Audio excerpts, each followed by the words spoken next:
शिवाजीराव कदम, प्रमुख कार्यवाह सुनीताराजे पवार, कोषाध्यक्ष विनोद कुलकर्णी आणि आज इथे अतिशय ज्येष्ठ आणि श्रेष्ठ ही मंडळी इथे आलेली आहेत. सगळ्यांची नावं घेत नाही.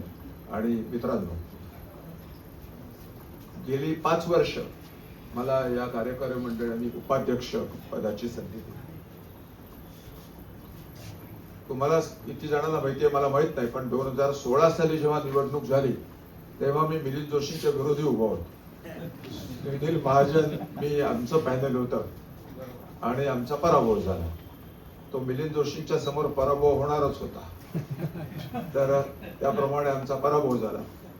आणि परंतु मला मुद्दाम आज सांगायचं, निवडणुका जाहीर झाल्यात, आमची मुदत संपते, त्यामुळे मला सांगावंसं वाटतं की ही निवडणुकीत पराभव होऊन देखील सुमारे 4.5 वर्षापूर्वी मला या कार्यकारिणीने आमंत्रित केलं. मी कुठलाही अर्ज वगैरे केलेला नव्हता, आपण बोलवून घेतलं आपण आणि अचानक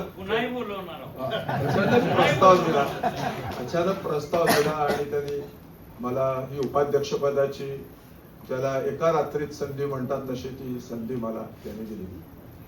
मी त्यांना सांगितलेलं होतं की मला काहीतरी काम करायचं आहे.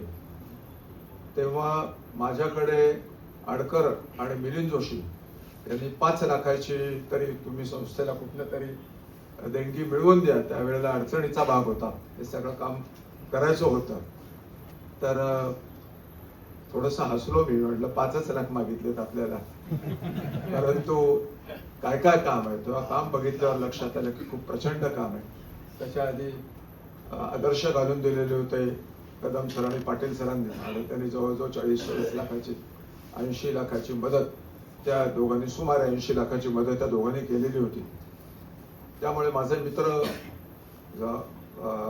दुबई स्थित जाधव सर, त्यांचे विनोदजी जाधव, त्यांच्याकडनं 40 लाखाची देणगी ही मी त्यावेळेला मिळवून दिली. आणि त्यानंतर माझ्या वडिलांच्या नावाने डके बर्वे स्वागत कक्ष असा करायचा ठरला. माझा आणि मिलिंद जोशींचं कार्यकारी मंडळाशी बोलणं झालं आणि माझ्या वडिलांच्या नावाने स्वागत कक्ष या इथं हा केला. त्यावेळी त्या जुन्या लोकांना, म्हणजे दीक्षितांना माहिती आहे किंवा त्यावेळेचे कोणी जुने लोक येत असतील तर त्यांना माहिती आहे की माझे वडील हे महाराष्ट्र साहित्य परिषदेशी संबंधित होते आणि आमच्या दिलीपराज प्रकाशनाचं 50वं पुस्तक, 100वं पुस्तक हे याच सभागृहामध्ये हे प्रकाशित झालेलं होतं. आणि त्यावेळेला त्यांचं सतत येणं जाणं महाराष्ट्र साहित्य परिषदेत, त्यामुळे त्यांच्या नावाने स्वागत कक्ष हा सुरू करायची जी आम्हाला परवानगी या कार्यकारी मंडळीने दिली, याबद्दल आम्ही अतिशय स्वतःला धन्य समजतो की हे खूप चांगली गोष्ट या मंडळीने ही केली. आणि एवढंच नव्हे तर पुढचं मंडळ किंवा याच्या पुढचंही मंडळ कोणीही हे बदलू नये म्हणून स्टॅम्प पेपरवर तसा करार करून दिला, हा सगळ्यात महत्वाचा भाग. आणि हा त्यांनी केला.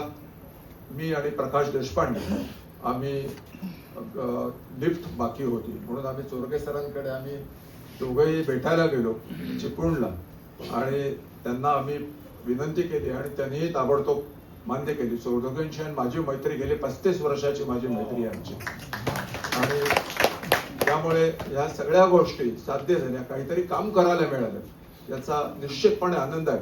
आणि खरोखर या गेल्या 5 वर्षात हे जे मंडळ आहे, जे मी गेले 4.5 वर्ष पाहिलं, त्यांनी अपार मेहनत करून ही सगळ्या वास्तूला हे सुंदर रूप आणून दिले. नाहीतर साहित्य क्षेत्र म्हणजे काहीतरी कुठल्या तरी जुनाट वास्तूमध्ये बसून, पुण्याची आपण सांस्कृतिक राजधानी समजतो, पण तिथं कुठल्या तरी जुनाट वास्तूत बसून काहीतरी काम चाललंय असं न होता आता प्रसन्न वातावरणात एअर कंडिशन हॉलमध्ये हा कार्यक्रम होऊ शकताय, ही खूप चांगली गोष्ट या कार्यकारी मंडळाने साध्य केली. त्यांचं मी मनपूर्वक अभिनंदन करतो. मला संधी दिल्याबद्दल मी अभिनंदन करतो आणि थांबतो.